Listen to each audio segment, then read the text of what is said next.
بسم اللہ الرحمن الرحیم۔ السلام علیکم، ویلکم ٹو ماہم کہانی۔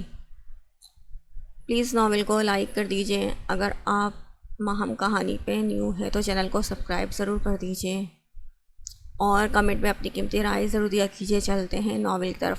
اس کی چلتی زبان کو یزدان کی دھاڑ نے روکا تھا۔ اشمل کی آنکھوں میں نمی سی تہر گئی۔ وہ ساکھ تھی، حلق میں کانٹے چبھ رہے تھے اور دل خون کے آنسو رو رہا تھا۔ یہ ہے اس کی حیثیت کہ وہ اشمل یزدان ہے جو کہ تم جیسی نہیں بن سکتی۔ میری شرع بیوی ہے اور تم کیا ہو میری؟ کیا رشتہ ہے میرا تم سے؟ تم کچھ بھی نہیں ہو نتاشا، محض جگہ جگہ منڈلانے والی مکھی ہو جس کا ایمان دولت دیکھتے ہی خراب ہو جاتا ہے۔ تم نے اگر اس کے بارے میں ایک لفظ بھی بولا تو تمہاری زندگی تباہ کر دوں گا۔ میری دھمکیاں محض دھمکیاں نہیں ہوتی، یہ تم جانتی ہو۔ یزدان سرد لہجے میں بولا، چہرے پر چٹانوں جیسی سختی عود آئی تھی، بھوری آنکھیں سرخی مائل ہو رہی تھیں۔ نتاشا خائف ہو کر ایک قدم پیچھے ہٹی۔ وہ یزدان کو نہیں مگر یوگی کو جانتی تھی۔ اس سے دشمنی ہر کسی کو مہنگی پڑتی تھی۔ وہ اس کی دیوانگی سے ڈر چکی تھی۔ کینٹین میں موجود سب لوگ دم سادے یہ تماشا دیکھ رہے تھے۔ یزدان نے منجمد کھڑی عصمت کا ہاتھ پکڑا اور اسے لے کر وہاں سے چلا گیا۔ اس کی وجہ سے ہی آج نتاشا نے اشمل کے کردار پر انگلی اٹھائی تھی۔ اس کا دل خود کو جان سے مار دینے کا چاہ رہا تھا جو ہمیشہ اس لڑکی کے لیے تکلیف کا باعث بنتا تھا۔ اس کا بھی دم نہیں نکلا تھا۔ اشمل کو یزدان کے ساتھ دیکھ کر اس نے ایک پل کے لیے موت کی دعا کی تھی، مگر موت نے بھی اس سے رخ پھیر لیا تھا۔ وہ اس وقت دریا کے کنارے پر شکست خور ایک بڑے پتھر پر بیٹھا ہوا تھا۔ یہ دریا کا پانی گواہ تھا، پہلے بھی اور آج بھی اس کے دل کے شور سے واقف تھا۔ آسمان پر چاند بادلوں کی اوٹ میں چھپا ہوا تھا۔ یخ بستہ ہوائیں اس کے وجود سے ٹکرا رہی تھیں، ہر شے اداس لگ رہی تھی۔ خزاں کا موسم جا رہا تھا۔ زہیب کی نیلی آنکھوں سے ایک آنسو ٹوٹ کر بے مول ہوا تھا۔ ایک کے بعد ایک آنسو اس کی بھوری داڑھی میں جذب ہو رہے تھے۔ اسے اشمل کے نہ ملنے کا اتنا غم نہیں تھا جتنا اسے یزدان کے ساتھ دیکھنے کا۔ وہ اسے تباہ ہوتے نہیں دیکھ سکتا تھا۔ وہ مر جاتا، وہ مر رہا تھا۔ اس کی کہی ہوئی باتیں تو بہاروں کا پیام لاتی تھی۔ کتنے ہی دل اس کے لبوں سے نکلے ہوئے لفظوں پر دھڑکتے تھے، مگر وہ لڑکی جو اس کی اولین چاہت تھی، اس کا دل نہیں پگھلا تھا۔ کتنا بولا تھا اسے زہیب نے کہ اس کے ساتھ چلے، مگر وہ نہیں مانی تھی۔ اس نے بے دردی سے اسے انکار کر دیا۔ وہ شہزادوں جیسا شخص ہاتھوں میں منہ دیے پھوٹ پھوٹ کر رو دیا۔ اس کے دل سے ہر پل اس کی عافیت کی دعا نکل رہی تھی، مگر کچھ دعائیں قبول نہیں ہوتی۔ اشمل کی سرمئی آنکھیں چھم سے اس کے سامنے لہرائی تھی۔ وہ بے چین ہوا تھا۔ اس کی سرمئی نگاہیں کبھی وہ بھول ہی نہیں سکتا تھا۔ یہ نہیں تھا کہ اس نے کبھی ایسی آنکھیں دیکھی نہیں تھی۔ وہ تو خود اسیر کر دینے والی شخصیت کا حامل تھا، مگر وہ لڑکی اس کے لیے سراپا عشق تھی اور اب سراپا امتحان بن چکی تھی، اس کے ضبط کا امتحان۔ وہ بے ساختہ ولی کو دیکھ کر آنسو رگڑتا اٹھ کھڑا ہو گیا۔ دریا کا پانی صاف تھا لیکن گہرا، بالکل اس کے دل کی طرح۔ کیا ہوا لالا، آپ یہاں کیوں ہیں؟ اتنی دیر سے مجھے ملازم نے ابھی بتایا تھا کہ آپ یہاں ہیں، آپ حویلی نہیں آئے کیوں؟ ولی فکر مند تھا۔ زہیب اس وقت شکن آلود قمیص شلوار میں ملبوس اجڑا ہوا لگ رہا تھا۔ اس کی دنیا اور دل دونوں ہی اجڑ چکے تھے۔ نیلی آنکھیں خالی خالی اور بنجر تھیں۔ اتنی ٹھنڈ میں بھی اس نے کوئی اضافی چیز نہیں پہنی ہوئی تھی۔ کچھ نہیں، بس یوں ہی۔ آپ رو رہے تھے، کیوں؟ کیا ہوا ہے پلیز بتائیں۔ اس نے ولی سے اپنی بھاری ہوتے دل کا بوجھ ہلکا کر لیا تھا۔ وہ سب بتاتا چلا گیا تھا۔ ولی حیرت کی زیادتی سے گنگ اسے دیکھ رہا تھا۔ کبھی کبھی زندگی ان راستوں پر چل پڑتی ہے جو ہمارے لیے بنے ہی نہیں ہوتے۔ کبھی کبھی دل ان اجنبیوں سے جا ملتا ہے جن کے لیے ہم کوئی معنی نہیں رکھتے، مطلب انہیں ہمارے ہونے نہ ہونے سے کوئی فرق نہیں پڑتا۔ دل کی دنیا بھی بڑی عجیب ہوتی ہے، جو ایک بار اسے جیت لیتا ہے پھر وہ چاہ کر لاکھ کوششوں کے باوجود بھی دل سے اتر نہیں پاتا۔ ہم خود ہی اپنے دشمن ہوتے ہیں کیونکہ ہم خود ہی اپنے لیے اذیت کا سامان کر لیتے ہیں۔ ایسے انسان کو دل میں بسا لیتے ہیں جو ہمارا ہوتا ہی نہیں، لیکن دل ہمک ہمک کر ان سلگتی راہوں پر جانے کا چاہتا ہے جہاں اس ستمگر سے ملاقات ہو جائے۔ زہیب کے لہجے میں کسی اپنے دل کے مکین سے شکست واضح تھی۔ لال خون چھلکاتی آنکھیں اس کے ضبط کا پتہ دے رہی تھیں۔ وہ اسے بے وفا نہیں کہہ سکتا تھا، اسے فخر تھا اپنے انتخاب پر۔ جب اشمل اپنے شوہر سے وفاداری کر رہی تھی، لالا آپ اپنے آپ کو سنبھالیں، دیکھ لیجیے گا اس لڑکی کو چوٹی سے پکڑ کر آپ کے پاس آپ کے قدموں میں لے آؤں گا۔ یہ ایک خان کا وعدہ ہے دوسرے خان سے۔ اپنے بھائی کی حالت دیکھ کر اس نے دل میں عہد کیا، آپ گھر چلیں لالا، ٹھنڈ بڑھ رہی ہے، امو جان بھی آپ کو دیکھ کر خوش ہو جائیں گی۔ زہیب بھی بے دھیانی میں سر ہلاتا اس کے ساتھ چل دیا تھا۔ دور کھڑی قسمت ہولے سے مسکرائی تھی۔ وہ جو اس لڑکی کو اپنے بھائی کے قدموں میں لانے کی بات کر رہا تھا، نہیں جانتا تھا کہ محبوب کے قدموں میں نہیں، سر پر بٹھایا جاتا ہے۔ ابھی وہ اس بات سے انجان تھا کہ جلد ہی اس کا غرور خاک ہوگا اور وہ خود کسی کے قدموں میں بیٹھا اپنی محبت کی بھیک مانگ رہا ہوگا۔ آج وہ اکیلی یونی آئی تھی، یزدان اسے ڈراپ کر کے آفس جا چکا تھا۔ سورج کی مدھم تپش ہر چیز کو منور کر رہی تھی، ہوا میں خنکی در آئی تھی۔ کل کے تماشے کے بعد وہ پریشان ضرور تھی، مگر اندر کہیں ایک اطمینان بھی تھا کہ یزدان کے ہوتے ہوئے کوئی اسے کچھ کہنے کی ہمت اب دوبارہ نہیں کرے گا۔ ہائے کیسی ہو تم یزدان بھائی، نہیں آئے کیا؟ ہانیہ کی شرارتی آواز پر وہ کھلکھلائی۔ بیگ کندھے پر لٹکائے سیاہ عبائے میں وہ ہانیہ کے ساتھ قدم بڑھاتی کلاس کی جانب جا رہی تھی۔ آج کسی اسٹوڈنٹ نے اسے نظر اٹھا کر دیکھنے کی جرات بھی نہیں کی تھی۔ ہانیہ سے اس کی ملاقات کئی ہفتوں بعد کل ہی ہوئی۔ اس نے اپنے اوپر بیتی اس کے گوش گزار کر دی تھی۔ پہلے تمہارے لیے یوگی تھا اور اب سیدھا یزدان بھائی، ویسے وہ مجھے چھوڑ کر آفس چلا گیا ہے۔ وہ دونوں راہداری عبور کر کے کلاس کے گیٹ کے سامنے پہنچ چکی تھی۔ ان کی تو پرسنالٹی سے میں پہلے ہی امپریس تھی۔ ان کے ساتھ ایک سیلفی لے کر سوشل میڈیا پر ڈالوں گی تو کتنے لائکس آئیں گے، تم سوچ بھی نہیں سکتی۔ اس نے سر سے اندر آنے کی اجازت لیتی اشمل کے کان میں سرگوشی کی تو اس نے اپنا پیر اس کے پیر پر جمایا۔ ہانیہ کراہتی ہوئی 2 قدم پیچھے ہوئی۔ کلاس میں موجود سر نے ان دونوں کو اندر آنے کی اجازت دی تو ہانیہ بھی چپ رہنے میں اپنی عافیت جان کر اس کے ساتھ آخری ڈیسک پر بیٹھ گئی۔ لیکچر کے دوران پھر سے ہانیہ کی زبان چلنا شروع ہو چکی تھی، جسے اشمل کی گھوریاں بھی ختم نہیں کر سکی تھیں۔ اس نے خود کو انجان حال نما عالیشان کمرے کے بیڈ پر پایا تھا۔ کمرے کے سامان کے ساتھ ہی صرف بیڈ، الماری اور ایک صوفہ سیٹ موجود تھے۔ چھت پر 3 فانوس ٹنگے ہوئے تھے، دیواروں پر قیمتی پینٹنگز نصب تھی، ہر چیز اپنی عمارت کا منہ بولتا ثبوت تھی۔ اس کا سر بھاری ہو رہا تھا، آنکھوں کے سامنے کا منظر دھندلا رہا تھا، دل کسی انہونی کے احساس سے دھڑک رہا تھا، جیسے ہی دماغ نے شعور کے منازل طے کی تو کچھ دیر پہلے ہوا واقعہ پوری آب و تاب سے دماغ میں چمکا۔ آخری بار وہ یونی کے پیچھے بنے بنجر لان کے سنسان گوشے میں موجود تھی جب کسی کی چیخوں کی آواز نے اسے متوجہ کیا۔ کون ہے وہاں؟ ہانیہ کیا تم ہو؟ بتاؤ مجھے۔ اشمل کے موبائل میں مدد کے لیے یہاں آنے کا میسج موصول ہوا تو وہ ہانپتی کانپتی بغیر انجام کی پرواہ کیے یہاں پہنچ چکی تھی۔ کوئی شخص تھا جو اس کا پیچھا کرتے کرتے یہاں تک آ چکا تھا۔ اس شخص نے اپنے باس کو کال کرتے صورتحال سے آگاہ کیا تھا۔ تم ایسا کرو، دیکھو کہ کیا ہو رہا ہے، کوئی ایکشن لینے سے پہلے مجھ سے پوچھ لینا۔ اس آدمی کے کان میں لگے ایئر پیس سے آواز ابھری تو وہ بھی حکم کی تعمیل کرتا درخت کی اوٹ میں چھپ گیا۔ چیخیں بڑھ رہی تھیں مگر ان چیخوں کی وحشت پر دوستی کا جوش بھاری تھا۔ جبھی وہ سہمتے دل کے ساتھ زرد پتوں پر پیروں تلے رونتی آواز کے تعاقب میں قدم بڑھانے لگی۔ ہانیہ کو کرسی کی پشت سے باندھ دیا گیا تھا۔ وہ تو اشمل کو لائبریری سے کچھ دیر میں کتابیں لانے کا کہہ کر آئی تھی، لیکن لائبریری میں کسی نے اس کے منہ پر رومال رکھ کر اسے بے ہوش کر دیا اور لائبریری میں بنے پیچھے کے دروازے سے اسے یونی کے پیچھے بنے لان میں لا کر کرسی پر باندھ دیا تھا۔ اشمل بچاؤ مجھے، نکالو یہاں سے مجھے، میں یہاں بندی ہوئی ہوں، پلیز بچاؤ، کوئی ہے یہاں؟ اشمل تم سن رہی ہو؟ میں آ رہی ہوں۔ اشمل کے لیے سامنے کا منظر انتہائی تکلیف دہ تھا۔ اس کی عزیز دوست کرسی سے بندی زاروں قطار روتی مدد کے لیے پکار رہی تھی۔ وہ آگے بڑھی اور اس کی رسیاں کھولنے لگی کہ پیچھے سے کسی عورت کے ہاتھ نے اس کا نقاب ہٹا کر وہاں کلوروفارم سے بھرا رومال رکھا۔ اسے لمحہ لگا تھا سمجھنے میں کہ یہ جال اس کے لیے بچھایا گیا تھا۔ وہ سہمی چڑیا کی مانند پھڑپڑا رہی تھی مگر بے ہوشی غالب آ رہی تھی۔ وہ لڑکھا کر گرنے والی تھی کہ اس بھاری بھرکم عورت نے اسے پکڑ لیا اور اس کے چہرے پر نقاب ٹھیک کرتے اسے دوسری عورت کی مدد سے لے جانے لگی۔ دونوں عورتوں کو اس پری پیکر پر ترس آیا تھا مگر وہ اسے اپنے مالک کے حکم کے آگے مجبور تھیں۔ باس میڈم کو وہ لوگ اغوا کر کے لے جا رہے ہیں، آپ آرڈر کریں کہ آگے کیا کرنا ہے؟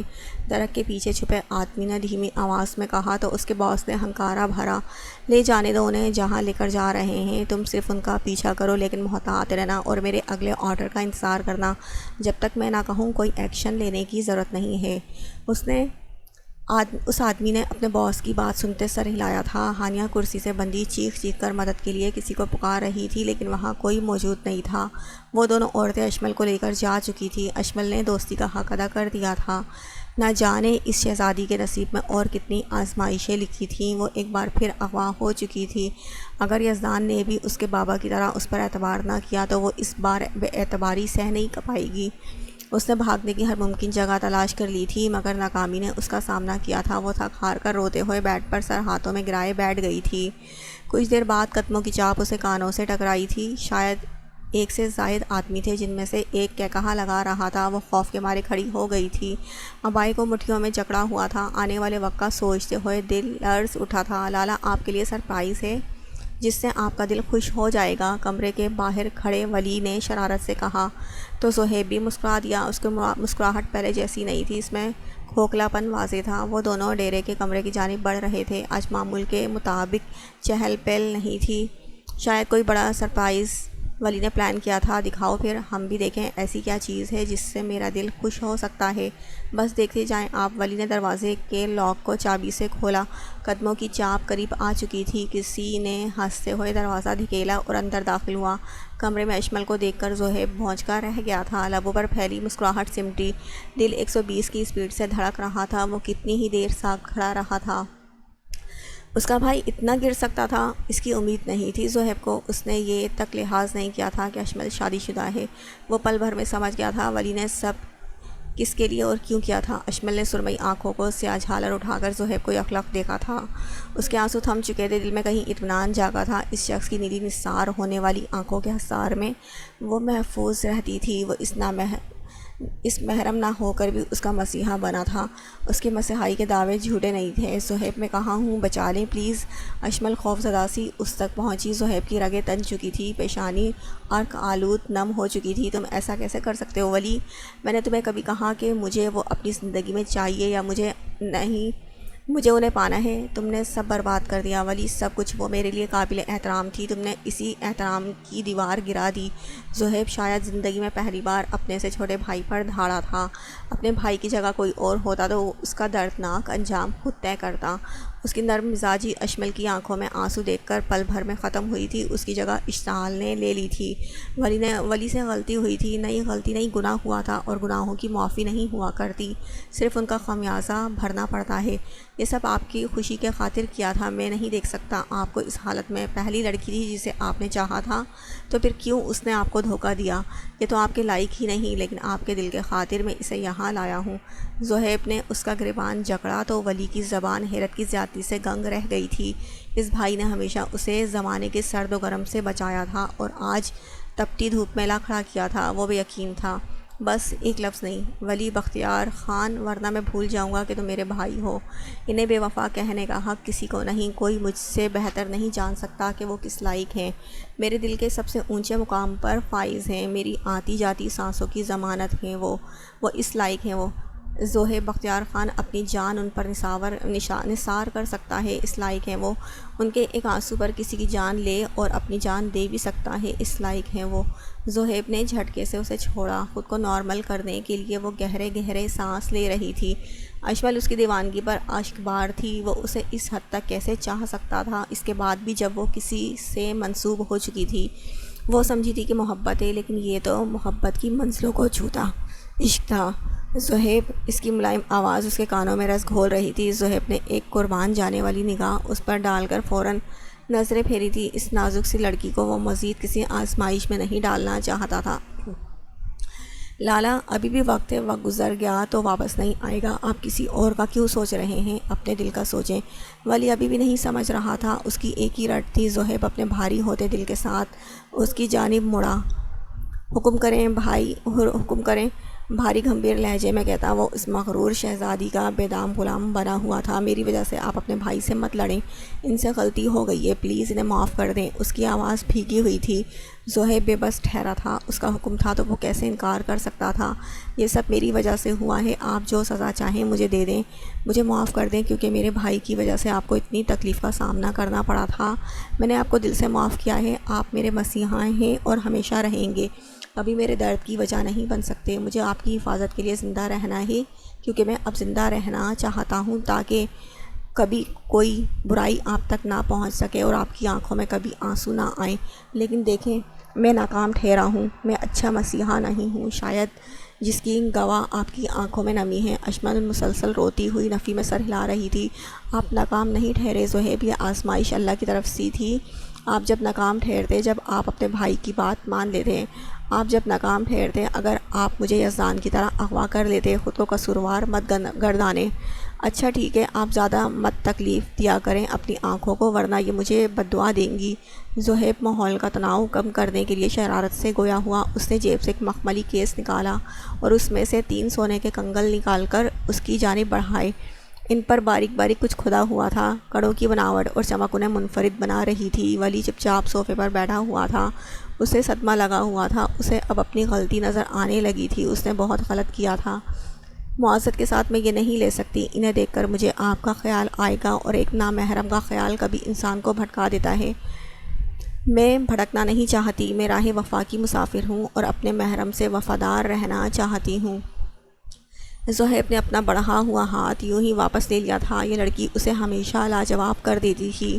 اس نے یہ کنگن اشمل کے اقرار پر ہی بنوائے تھے۔ کتنی خواہش تھی اس کی کہ اس کی کلائیوں میں اپنے نام کے کنگن دیکھے، مگر شاید اب ایسا ممکن نہیں تھا۔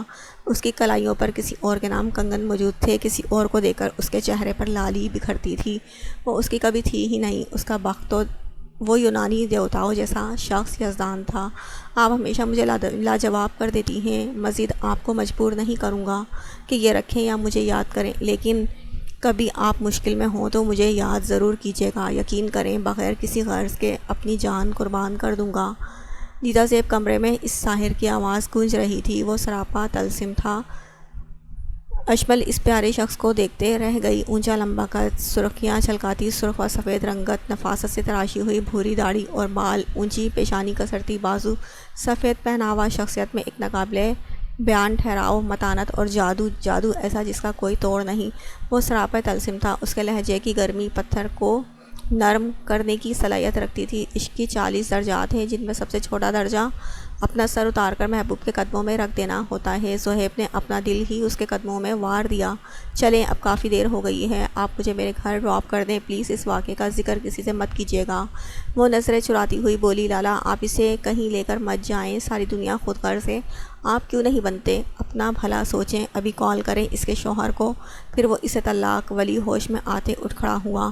اس کی چلتی زبان کو زہیب کے تھپڑ نے روکا تھا۔ چیخ کی آواز کے ساتھ ولی 2 قدم پیچھے ہوا۔ اس نے زہیب کا بھلا ہی چاہا تھا، پھر وہ کیوں آمادہ نہیں تھا؟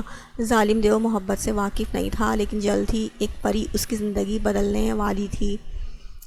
مجھے آج شرم محسوس ہوتی ہے کہ تم میرے بھائی ہو۔ عورت چاہے جس بھی لباس میں، جس بھی کماش کی ہو، ایک غیرت مند مرد اس کی عزت کرتا ہے۔ میں اپنا اچھا بھلا خود سوچ سکتا ہوں۔ تمہیں محبت نہیں ہوئی کبھی، اسی لیے تم خود غرض بن سکتے ہو، لیکن جنہیں محبت ہو جائے وہ بس بے غرض ہو کر چاہتے ہیں، بے لوث محبت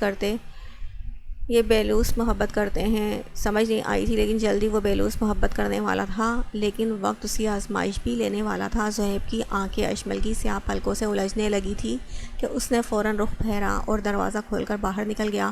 اشمل بھی ایک تعصب بھری نگاہ ولی پر ڈال کر اس کے پیچھے چل دی تھی۔ رابطے بھلے نہ ہوں، چاہتے تو رہتی ہیں، درد کے توسط سے نسبتیں تو رہتی ہیں، چھوڑ جانے والوں کو روک تو نہیں سکتے مدتوں، مگر ان کی عادتیں تو رہتی ہیں۔ وہ کمرے کا دروازہ دھکیلتا اندر آیا۔ سامنے ہی وہ دشمن جاں اپنے گرد کمفرٹر لیے اور تکیے کو سینے سے لگائے دنیا سے بیگانہ سو رہی تھی۔ نیند میں بھی وہ خفا لگ رہی تھی۔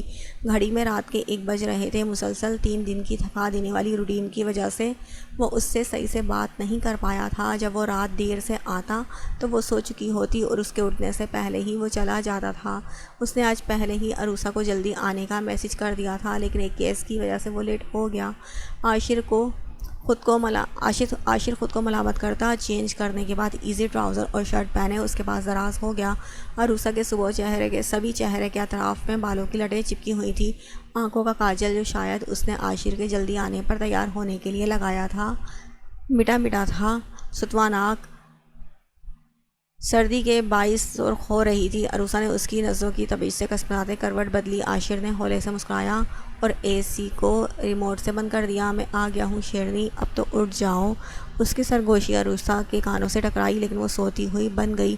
فی الحال اس کے لیے اس کی نیند زیادہ ضروری تھی۔ آخر 3 دن بعد عاشر کو خیال آ رہا تھا اس ستمگر کو تو اس کا بھی نخرے دکھانا بنتا تھا۔ عاشر نے اپنے لبوں تلے اس کے کان کی لو کو دباتے اس کا بازو جکڑا۔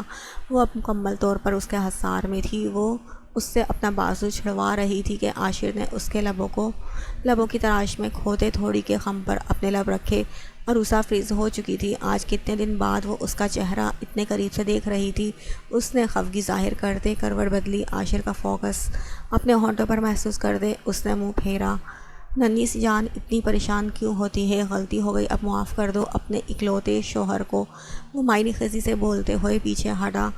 وہ سرتا پیر سرخ ہو چکی تھی۔ اس کی بے باکیاں عروج پر تھیں کہ عروسہ نے اسے پرے دھکیل کر فاصلہ بنایا تو وہ بھی سنجیدہ ہوا۔ کیا مسئلہ ہے عروسہ تمہارے ساتھ؟ تمہیں جب پتہ ہے کہ میں ایک کیس میں الجھا ہوا ہوں تو میری مجبوری سمجھو۔ تمہاری فضول سی ضد کے خاطر میں ہرگز اپنا پروفیشن چینج نہیں کر سکتا۔ عروسہ نے اس کی بات بیچ میں کاٹی۔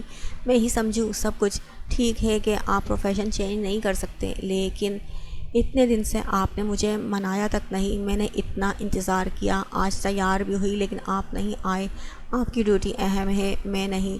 اسے عاشر کی توجہ کی عادت ہو چکی تھی اور اب اس کا نظر انداز کرنا کھل رہا تھا۔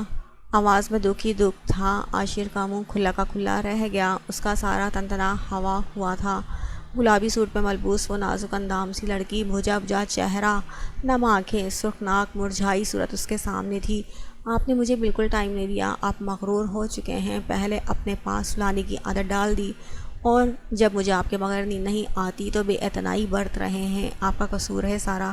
عروسہ نے اس کے کشادہ سینے پر مکوں کی برسات شروع کر دی تھی۔ عاشر کو کچھ اثر نہیں ہو رہا تھا لیکن عروسہ کے ہاتھوں میں درد ہو جانے کی وجہ سے اس نے اس کے ہاتھوں کو اپنی گرفت میں لے کر اس کا سر اپنے سینے سے لگایا۔ بس میرا بچہ، میں نے عادتیں خراب کی ہیں تو میں ہی انہیں برقرار رکھوں گا۔ آئندہ تمہیں کبھی میں اگنور نہیں کروں گا اپنی ننھی سی جان کو۔ عروسہ سسو کرتی نفی میں سر ہلانے لگی۔ آپ نے 3 دن مجھ سے بات تک نہیں کی۔ وہ اس کے سینے سے لگی، اس کے بارے میں شکوہ کرتی۔ عاشر کا ایمان ڈگمگا رہی تھی۔ اس نے خود کو بمشکل کوئی جسارت کرنے سے باز رکھا تھا۔ میں تو ہوں ہی گدھا جو اپنی جان کو مشکل میں ڈال دیتا ہوں۔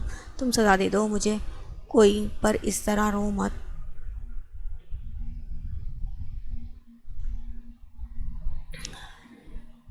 میں نہیں رو رہی، سزا آپ کو ضرور ملے گی۔ ابھی جا کر میرے سامنے 3 ہری مرچیں کھائیں۔ عاشر نے چہرے پر مسکینیت طاری کی مگر عروسہ ایسی بن گئی جیسے دیکھا ہی نہ ہو۔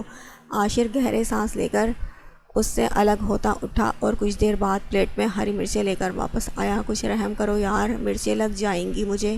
اکلوتا بیٹا ہوں اپنی امی کا اور اکلوتا بیٹا اور تمہارا اکلوتا شوہر۔ کچھ رعایت نہیں مل سکتی کیا؟ اس کے غصے کے پیش نظر ایک مرچ اٹھا کر اپنے منہ میں ڈالی۔ تیز مرچوں کا ذائقہ منہ میں گھلا تو اس کا چہرہ سرخ ہوا، کانوں سے دھواں نکلنے لگا مگر وہ ضبط کرتا دوسری مرچ کھانے لگا۔ عروسہ پہلے تو بے نیاز بنی بیٹھی رہی لیکن جب مرچوں کی شدت سے عاشر کے آنسو بہنے لگے تو وہ بھوکلائی۔ آپ کو تکلیف ہو رہی ہوگی، 2 کھا لیں کافی ہے، اب رہنے دیں۔ عروسہ کے منع کرنے کے باوجود عاشر نے تیسری مرچ بھی کھا لی تھی۔ پانی پی لیں۔ عروسہ نے جلدی سے سائڈ ٹیبل پر رکھے جگ سے پانی گلاس میں نکال کر گلاس اس کی جانب بڑھایا لیکن عاشر نے اس کے ہاتھ سے گلاس تھام کر واپس ٹیبل پر رکھ دیا تھا۔ اب تمہاری دی ہوئی سزا میں نے پوری کر دی ہے، اس لیے اب میری باری۔ عاشر نے اپنے لبوں سے اس کی سانسیں روک لی تھی۔ مرچوں کی تیزی عروسہ کے منہ میں گھلی تھی لیکن وہ پیچھے نہیں ہٹا تھا۔ اس کی مرمری کمر میں ہاتھ ڈالے وہ مدہوش ہو رہا تھا۔ عروسہ کو سانس لینے میں دشواری ہوئی تو عاشر بھی معنی خیزی سے مسکراتے ہوئے دور ہوا تھا۔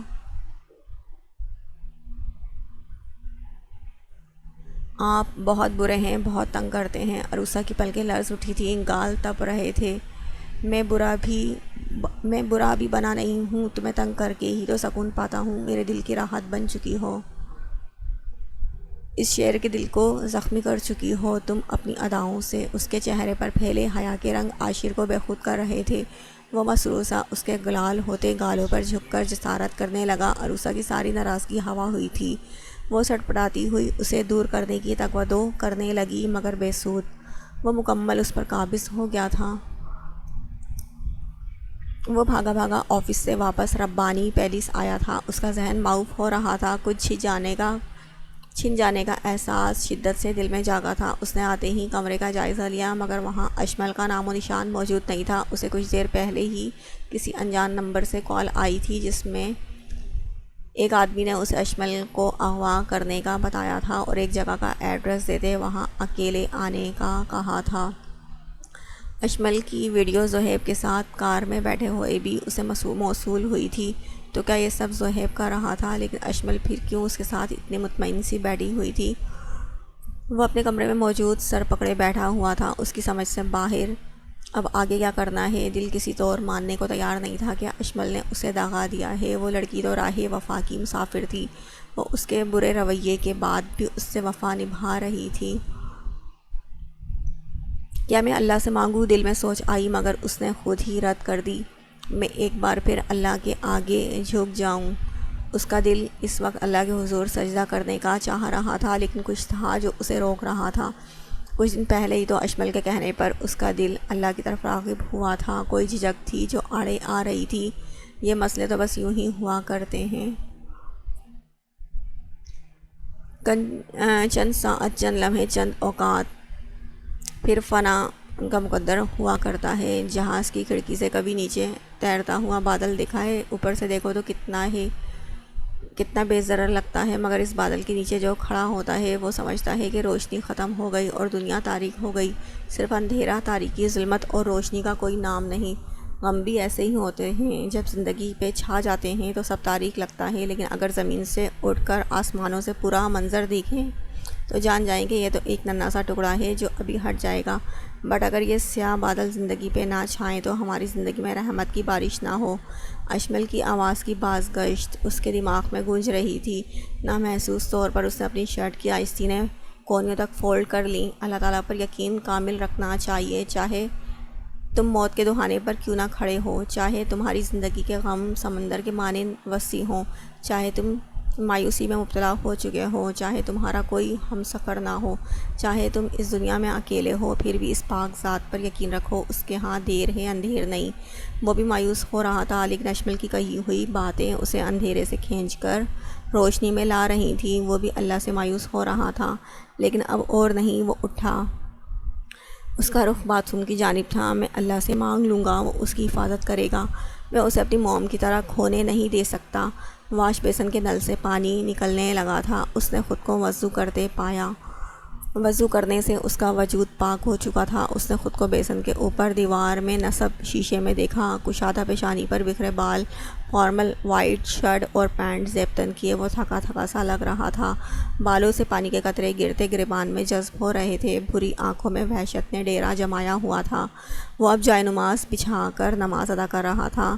ہر اللہ اکبر کی صدا کے ساتھ اس کی آنکھوں میں نمی گھل رہی تھی۔ دل سے بوجھ دھیرے دھیرے سرک رہا تھا۔ اس نے نماز پڑھنے کے بعد ہاتھ دعا کے لیے اٹھائے۔ اتنے سالوں بعد وہ خدا کے حضور حاضر ہوا تھا۔ یا اللہ، میں گنہگار ہوں، مجھے معاف کر دے۔ اس کے لبوں پر کتنی ہی دیر معافی کا ورد جاری تھا۔ وہ اونچا لمبا انا پرست مرد سسکتے ہوئے اپنے ہاتھوں میں منہ دیے رو دیا۔ اس کے ساتھ میں نے بہت برا کیا ہے، مگر اللہ اس کی حفاظت کرنا۔ آج تک جتنے بھی گناہ مجھ سے جانے انجانے میں ہوئے اسے معاف فرما دینا۔ میرے رب، میں اسے چھوڑ دوں گا اگر اس کی مرضی اسی میں ہوئی تو، لیکن اس کی حفاظت کرنا۔ مجھے کوئی سرا ہی پکڑا دے میرے مالک، تاکہ میں اس تک پہنچ کر اس کی مدد کر سکوں۔ تو رحیم ہے، تو کریم ہے، مجھ پر رحم فرما دے۔ وہ جتنی پاک اور مقدس ہے اسے اپنے حفظ و امان میں رکھنا۔ مجھے کچھ ہو بھی جائے تو اس کا خیال رکھنا۔ وہ دیوانہ ہوا جا رہا تھا۔ اس کے لب آپس میں پیوست کپکپا رہے تھے۔ اگر ہوش میں ہوتا تو کبھی اشمل کو چھوڑنے کی بات نہ کرتا۔ اس نے دعا مکمل کرنے کے بعد آمین کہہ کر منہ پر ہاتھ پھیرے اور جائے نماز اٹھا کر رکھی۔ اس کے موبائل پر انجان نمبر سے کال آنے لگی تو دھڑکتے دل سے اس نے یس دباتے ہوئے کال پک کی۔ ہانیہ کی کال تھی۔ وہ دھیرے دھیرے اسے سب بتاتی چلی گئی تھی، کیسے اشمل کو کچھ لوگوں نے کڈنیپ کیا، سب کچھ۔ وہ الجھ گیا تھا کیونکہ اگر اشمل اغوا ہوئی تھی تو وہ زہیب کے ساتھ اتنی پرسکون کیوں کار میں بیٹھی تھی؟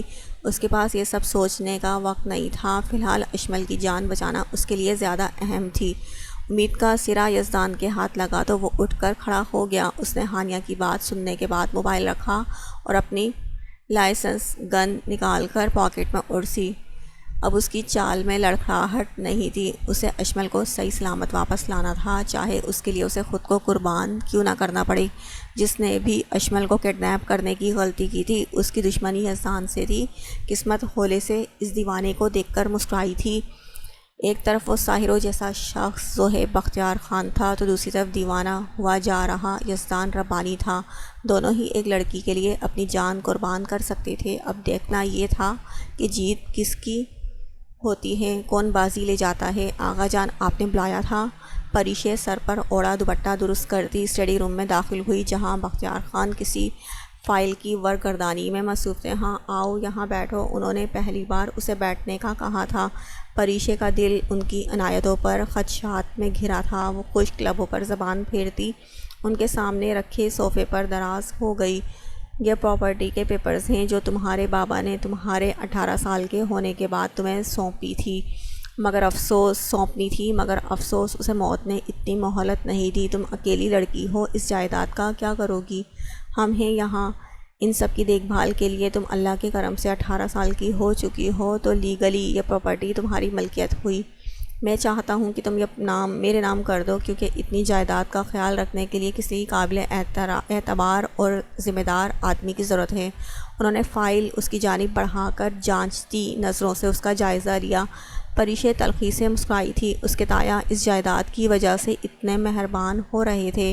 ساری دنیا ہی مطلبی تھی تو وہ بھی تو دنیا کا حصہ تھی۔ وہ اپنے بابا کی جائیداد ایسے ان کے حوالے نہیں کر سکتی تھی تاکہ وہ اسے دودھ میں مکھی کی طرح نکال پھینکے۔ آقا جان، آج کل تو قابل اعتبار انسان کا اپنا سایہ بھی نہیں۔ بابا نے وہ جائیداد میرے نام کی تھی تو کچھ اچھا ہی سوچ کے کی ہوگی۔ رہی ذمہ داری کی بات تو میں ہمیشہ 18 کی نہیں رہوں گی۔ یہ جائیداد میری ذمہ داری ہے تو میں ہی آہستہ آہستہ اس کی ذمہ داری اٹھانا سیکھ جاؤں گی، وہ سکون سے کہتی۔ اس کا سکون غارت کر گئی تھی۔ بختیار خان کے نقوش تن چکے تھے۔ ایک چھٹانک بھر کی لڑکی ان کے آگے زبان چلا رہی تھی۔ وہ چاہتے تو اسے چوٹی کی طرح مسل سکتے تھے، مگر اس کے باپ نے اس کے مرنے کے بعد جائیداد کا آدھا حصہ ٹرسٹ کو ڈونیٹ کرنے کی وصیت پہلے ہی کر دی تھی۔ لیکن یہ بات پریشے نہیں جانتی تھی۔ پریشے افتخار خان تمہارے بابا کو جیسے مٹی تلے دفن کیا ہے ویسے ہی تمہیں بھی مسلنے میں زیادہ دیر نہیں لگے گی۔ بھلائی اسی میں ہے کہ تم خاموشی سے دستخط کر دو، ورنہ انہوں نے جملہ ادھورا چھوڑتے اس کی زرد ہوتی رنگت دیکھی تھی۔ آپ ایسا کیسے کر سکتے ہیں؟ وہ آپ کے بھائی تھے آغا جان۔ بھائی تو ایک دوسرے پر جان قربان کر دیتے ہیں، نہ کہ ایک دوسرے کی جان کے دشمن بن جاتے ہیں۔ پریشے کا وجود جھٹکوں کے زد میں تھا۔ سیاہ گھنگور پلکوں سے نمی چھلک پڑی تھی۔ اتنے سال اس نے اپنے والدین کے بغیر گزاری، محض ان کی موت کو حادثہ جان کر۔ آج وہ جان گئی تھی وہ انہی قاتلوں کے گھر میں پرورش پا رہی تھی۔ غصے کی پنپتی لہر نے اگلے ہی پل بختیار خان کے وجود کا احاطہ کیا تھا۔ وہ اپنی جائیداد کا حصہ مانگ رہا تھا، ایک مفت اسپتال بنانے کے لیے۔ اگر اس میں خدمت خلق کا کیڑا نہ ہوتا تو آج وہ زندہ ہوتا، لیکن وہ اپنی جائیداد کو غریبوں میں کھلے عام تقسیم کر رہا تھا۔ پھر میں نے بھی اسے آرام دہ موت دے دی، اس کی گاڑی کے بریک فیل کروا دیے۔ میں چاہتا تھا کوئی اس کی جائیداد کا طلبگار نہ ہو، لیکن تم بچ گئی۔ تمہارے بچنے کے بعد زہیب نے تمہاری حفاظت کرنا شروع کر دی۔ پھر میں نے ایک پلان بنایا کہ تمہاری شادی ولی سے کر دی جائے تاکہ تم کہیں جا نہ سکو۔ میرا بھائی مجھ پر جان قربان کرتا تھا اور میں سمجھ ہی نہیں سکا کہ میں اس کی جان کا دشمن تھا، اور وہ سمجھ ہی نہیں سکا کہ میں اس کی جان کا دشمن تھا۔ وہ اس پر دھیمی آواز میں غرائے تو اس نے سرد نگاہیں ان پر جما دی۔ وہ زمین پر خدا بنے بیٹھے تھے، وہ بھول گئے تھے خدا تو صرف ایک ہی ہے جو انصاف کرنے والا ہے۔ یہ سب محض جائیداد کی لالچ کے لیے تھا۔ آپ نے میرے بابا کو مجھ سے چھین لیا، اب میں بھی ان کاغذات پر دستخط نہیں کروں گی، آپ کے عزائم کو کبھی کامیاب نہیں ہونے دوں گی۔ زہیب بھائی اور ولی کو آپ کا مکروہ چہرہ دکھا کر رہوں گی۔ اس کے لہجے میں چٹانوں جیسی سختی تھی، اپنے بابا کے قاتل کو اس کے مقصد میں کامیاب نہیں ہونے دے سکتی تھی۔ بختیار خان کے لبوں پر شیطانی مسکراہٹ پھیلی تھی۔ تم ان سب کو کچھ نہیں بتا سکتی، میں ان دونوں کا باپ ہوں، وہ تم پر ہرگز یقین نہیں کریں گے۔ ولی نے میرے کہنے پر تم سے شادی کی اور میرے کہنے پر وہ تمہیں چھوڑ بھی سکتا ہے، فیصلہ اب تمہارا ہوگا، جب چاہے وہ تمہیں طلاق دے کر فارغ کر دے، اور رہی دستخط کی بات تو وہ میں زبردستی بھی تم سے کروا سکتا ہوں، دوسری صورت میں تو اس کے ساتھ آرام دہ زندگی گزارنا، لیکن جائیداد میرے حوالے کر کے۔ انہوں نے شرط ہی ایسی رکھی تھی کہ اس کا چہرہ تاریک پڑا تھا۔ ولی کی عنایتیں اس کے ساتھ گزارے پل اس کی ذہن میں لہرائے، وہ ولی سے محبت کرنے لگی تھی۔ وہ بے بس تھی، حلق میں یک لخت بہت سے کانٹے اگائے تھے۔ اس نے کوئی جواب دینا چاہا لیکن گرہیں اب حلق پر زور ڈال کر اسے مزید تکلیف دینے لگی تھی۔ کانٹے حلق سے اترتے ہوئے رگوں میں چبھن برپا کر رہے تھے۔ اس نے خشک لبوں پر زبان پھیرتے کچھ کہنے کے لیے لب کھولے۔ سر، آپ کی سپورٹ کی وجہ سے بختیار خان کے اکثر اڈوں سے ہم نے اللیگل کاموں کا دھندا بند کروا دیا ہے، اب آپ کی اجازت سے اس کو اریسٹ وارنٹ نکلوانا ہے۔ عاشر پولیس اسٹیشن کی میٹنگ روم میں بیٹھا ہوا جنرل رفیق سے مخاطب تھا۔ وہ مبہم سا مسکرائے، بہت خوب جوان، تمہارے جیسے شیر دل نوجوان ہی ملک کا نام روشن کرتے ہیں۔ بختیار خان ایک بڑی مچھلی ہے جسے پھانسنے کے لیے کسی بڑے ثبوت اور گواہ کی ضرورت ہے۔ تم تمام ثبوتوں اور گواہوں کو تیار رکھو، میں تمہیں اریسٹ وارنٹ نکلوانے کی اجازت دے دیتا ہوں۔ سر، میں چاہتا ہوں کہ اس کی حویلی میں اس کے علاقے سے جا کر اسے اریسٹ کروں۔ عاشر یہ خطرناک بھی ہو سکتا ہے، اس کے علاقے میں وہ ایک پٹھان سردار ہے، اس کے لوگ اسلحہ بھی نکال کر حملہ کر سکتے ہیں۔ وہاں پولیس کے قانون سے زیادہ ان کا اپنا قانون چلتا ہے۔ وہ اسے نتائج سے آگاہ کر رہے تھے، مگر عاشر کی سیاہ آنکھوں میں تو جنون سوار تھا۔ سر، خطوں کو اس دن ہی خدا حافظ کہہ دیا تھا جس دن پولیس کی وردی زیب تن کی تھی۔ محافظ خطروں سے خوف زدہ نہیں ہوتے۔ تمہاری کوئی ذاتی دشمنی تو نہیں بختیار خان سے؟ تم نے باقی سارے کیس پس پیش ڈال کر اس کیس پر کام کرنے کی حامی بھری تھی، کوئی تو وجہ ہوگی۔ وہ ملک کا دشمن ہے تو میرا بھی دشمن ہوا، میری ذاتی دشمنی ہوتی تو میں اسے قانون کے دائرے سے ہٹ کر خود سزا دیتا۔ وہ صفائی سے جھوٹ بول رہا تھا۔ جنرل رفیق اس کا کندھا تھپ تھپا کر جا چکے تھے۔ وہ انہیں یہ نہیں بتانا چاہتا تھا کہ محافظ بننا اتنا آسان نہیں ہوتا۔ اس کے بابا کو بختیار خان نے جو تکلیف دی تھی اس کا بدلہ وہ قانون کے دائرے میں رہ کر لینے والا تھا۔ وہ صرف اس کے باپ کا قاتل ہوتا تو وہ معاف کر دیتا، مگر کتنے ہی مظلوم لوگوں کے قتل کا ذمہ دار بختیار خان تھا۔ اللہ نے زمینی خدا کی رسی دراز کر دی تھی، وہ جلدی خدا کی پکڑ میں آنے والا تھا۔ عاشر کے موبائل پر شیرنی کالنگ لکھا ہوا آیا تو اس کے لبوں پر تبسم پھیلا۔ اتنی ٹینشن میں یہ لڑکی اس کے سکون کا باعث تھی۔ السلام علیکم، عروسہ کی آواز موبائل کے اسپیکر سے ابھری۔ وعلیکم السلام بیگم، کیا بات ہے، آج کیسے یاد کر لیا اس ناچیز پولیس والے کو؟ میری تو حسرت ہی رہ گئی تم سے اسٹیشن میں بیٹھ کر بات کرنے کی۔ وہ شریر لہجے میں بولتا چلا گیا۔ عروسہ اس کی باتوں پر تپ اٹھی تھی، اسے اتنی ضروری بات کرنی تھی اور اسے مذاق سوجھ رہا تھا۔ آپ کی باتیں ہو گئی ہوں تو میں کچھ فرماؤں؟ جی فرمائے، میں ہمتاً گوش ہوں۔ اشمل آپی کے کیس کے بارے میں کیا ہوا؟ آپ نے کہا تھا کہ اگر وہ مان جائیں تو ہی کچھ ہو سکتا ہے اور ہم ملنے اس کے پاس جائیں گے۔ میں اپنی بہن کو ایسے نہیں دیکھ سکتی عاشر، جتنے دن گزر چکے ہیں نہ جانے اس نے کیسے گزارے ہوں گے۔ وہ مضبوط ہے، لیکن جب مضبوط لوگوں کا ضبط ٹوٹتا ہے تو وہ ختم ہو جاتے ہیں۔ وہ رنجیدہ تھی، دل ایک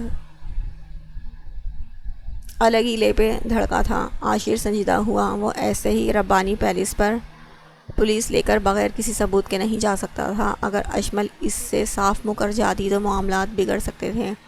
عروسہ حوصلہ رکھو، کچھ نہیں ہوگا تمہاری بہن کو، میں ایسے ہی اس کے گھر بغیر کسی پولیس فورس کے جا کر اس کی خیریت معلوم کر لوں گا۔ بس تم پریشان مت ہو۔ وہ اسے پکارنے لگا تو عروسہ کی حالت کچھ سنبھلی۔ آپ ابھی جائیں گے اور اس کی خیریت معلوم کر کے مجھے کال کریں گے؟ میرا دل پتہ نہیں کیوں گھبرا رہا ہے۔ میں ابھی جا رہا ہوں، تم کال رکھو۔ دل گھبرا رہا ہے تو نماز ادا کرو، اپنے دل کا حال اللہ کو سناؤ گی تو دل پرسکون ہوگا۔ اللہ صرف تمہیں سنے گا نہیں بلکہ وہ تو تمہاری مشکلات کو کم کرنے میں بھی مدد کرے گا۔ اس کے سمجھانے کے بعد عروسہ نے خداحافظ کہتے کال رکھی تو عاشر بھی گاڑی کی چابی اور موبائل پینٹ کی جیب میں ڈال کر ربانی پیلس جانے لگا۔ گاڑی ربانی پیلس کی طرف رواں تھی۔ زہیب ڈرائیونگ سیٹ پر جبکہ اشمل فرنٹ سیٹ پر براجمان، اپنی انگلیاں باہم ملا کر تھوڑی پر ٹکائے مضطرب لگ رہی تھی۔ کیا بات ہے، آپ اتنی پریشان کیوں ہیں؟ دیکھیں، میں ولی کی گئی حرکت سے بہت شرمندہ ہوں۔ میں نے اسے یہ سب کرنے کے لیے ہرگز نہیں کہا تھا۔ وہ جذباتی ہے لیکن دل کا اچھا ہے، آپ پلیز اسے معاف کر دیں۔ زہیب نے ایک اچٹتی نگاہ اس پر ڈالی اور نظریں سامنے روڈ پر مرکوز کر دیں۔ پشاور سے لے کر اسلام آباد جانے والا روڈ اس وقت سنسان پڑا تھا، جس کے دونوں اطراف گھنی جھاڑیاں تھیں۔ صرف ایک گاڑی اس کے پیچھے چل رہی تھی۔ شام کے سائے گہرے ہو رہے تھے، آسمان ہلکا نیلا اور گلابی ہو رہا تھا۔ افق سے ڈھلتا سورج اور ہلکا ابھرتا چاند روشن دل فریب منظر پیش کر رہا تھا۔ کاش یہ سفر ایسے ہی چلتا رہے اور وہ اشمل کے ساتھ یوں ہی اپنی تمام عمر خاموشی سے گزار دے۔ زہیب کے دل دیوانے نے خواہش کی، میں آپ کی مشکور ہوں جو آپ نے اپنے بھائی کے کسی غلط فیصلے میں اس کا ساتھ نہیں دیا، ورنہ آپ چاہتے تو کچھ بھی کر سکتے تھے۔ میں یزدان کی وجہ سے پریشان ہوں۔ وہ پریشان ہو رہا ہوگا یقیناً، وہ صرف اوپر سے سخت دکھتا ہے مگر میں نے اسے بہت قریب سے جانا ہے، وہ اتنا بھی برا نہیں ہے۔ وقت اور حالات کبھی کبھی انسان کو وہ بننے پر مجبور کر دیتے ہیں جس کا اندازہ وہ خود نہیں لگا سکتا۔ برائی کو برائی ختم نہیں کیا جا سکتا، اسے صرف اچھائی سے ہی ختم کر سکتے ہیں۔ وہ آج اس کے پہلو میں بیٹھی اپنے محرم کے لیے پریشان تھی۔ زہیب چاہ کر بھی کچھ بول نہیں سکا۔ اشمل، وہ آپ کا شوہر ہے، اسے آپ پر یقین کرنا ہوگا۔ آپ کی پاکیزگی کی گواہی میرا دل دیتا ہے۔